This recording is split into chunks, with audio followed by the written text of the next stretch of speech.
Recebemos neste jornal o professor catedrático e politólogo José Filipe Pinto. Professor, boa tarde. Ajude-nos a perceber aquilo que se pretende que seja alcançado nestas negociações de amanhã. Vão ter lugar, mudaram de lugar, afinal já não é na Turquia. Muito boa tarde, Janete. Boa tarde também aos senhores telespectadores. E o mudar de lugar não é um acaso. Mudou de lugar porquê? Deveriam ser feitas em Istambul. Istambul é a capital da Turquia. E o que acontece? A capital da Turquia é Ankara, mas pronto. Istambul é uma cidade fundamental na Turquia. E então o que acontece é que quando nós olhamos para esta alteração, significa que está aqui o peso da Rússia. E porquê é que está aqui o peso da Rússia? Porque nós sabemos que a Rússia é aliada do Irão e tem boas relações com a Turquia, mas não quer que essas relações cheguem a determinado ponto. Porquê? Porque a Turquia também defende que há um eurasianismo turco. O que é que estas reuniões podem decidir? Não sabemos bem, porque as duas partes não dizem concretamente o que é que vai ser discutido. Sabemos que um é o programa nuclear. Ora, o programa nuclear já passaria que o urânio enriquecido saísse do Irão para a Turquia. Assim, provavelmente não irá sair. Depois há um outro elemento, são as sanções. Não percebemos também qual é a dimensão. E o Irão já disse que tudo o que tem a ver com os mísseis e com os drones não é objeto de negociação. Quer dizer que irá continuar a apostar nos mísseis e nos drones, que nós sabemos que, por exemplo, aparecem depois, por exemplo, na guerra da Ucrânia, ao serviço da Rússia. Exatamente. O que é que nós podemos dizer com tudo isto? Há neste momento a CIA e a Mossad têm muitos agentes infiltrados em Teherão.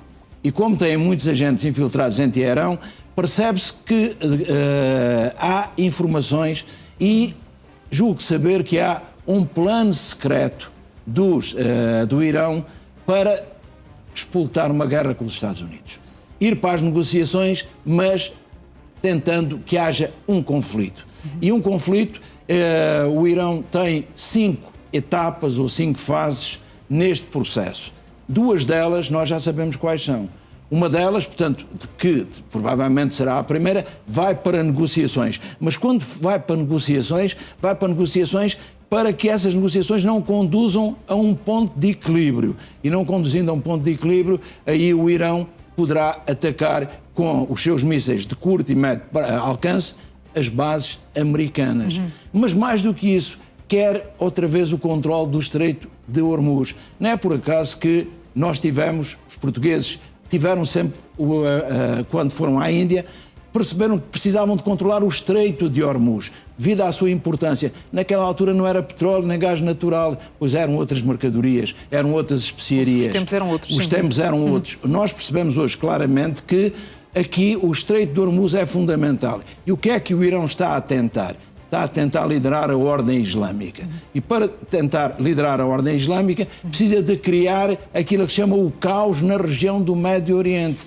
E o caos é um desses passos, é o passo final. Para quê? Para o Irão aparecer como aquele que apoia e dirige a religião islâmica, a religião muçulmana, contra os infiéis. É isto que verdadeiramente está em causa. Um ambiente muito instável em torno de negociações em que se tenta alcançar algo por exemplo, concreto. nós percebemos que este drone que ali estava, aquele drone que foi interceptado, que é que era da Guarda Revolucionária. O que é que a Guarda Revolucionária disse? Que estava a proteger o Irão, estava a receber informações e aquele drone era apenas para obter informações e transmitir à sua base, para saber claramente qual é o potencial que os Estados Unidos têm na região. Ora, todos nós sabemos qual é o potencial bélico que lá está, tanto o Irão também sabe. O problema que aqui está é o elemento espionagem. E verdadeiramente o que o Irão está a tentar seguir é o modelo russo, que também é um modelo de espionagem. Professor, muito rapidamente, não temos muito tempo, mas também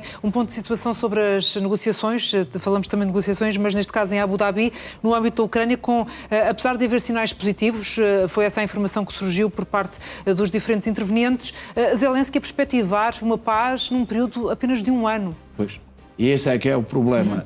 Em termos reais, quem falou a verdade foi Marco Rubio.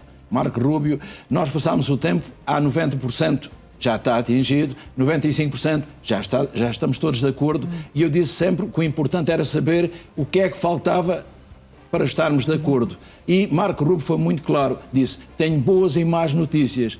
Quais são as boas notícias? Limitámos o número de assuntos sobre os quais não estamos de acordo. Assuntos por resolver. Por resolver.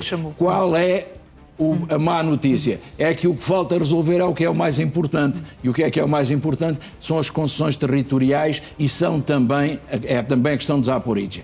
Muito claramente, Janete, temos de perceber, parece que a humanidade apanhou uma doença nova, chama-se reunite. E o que é a reunite? Estamos sempre em reunião, mas estamos em reunião numa perspectiva interesseira. E essa perspectiva interesseira aponta para quê? Todos vão com uma posição maximalista. Cada um com os seus interesses. Não é? Evidente, e ninguém está disponível para fazer o quê? Para fazer cedências. Ora, isso é evidente, no início é o verbo. Eu acho que aqui o verbo, que é a palavra, aqui é a palavra dirigida a surdos, que não querem fazer ouvir a sua palavra, mas não estão disponíveis para ouvir a palavra do outro. Professor. Ouvindo Marco Rubio, eu fico mais inquieto sobre o resultado destas negociações. Muito bem, professor. Muito obrigada por ter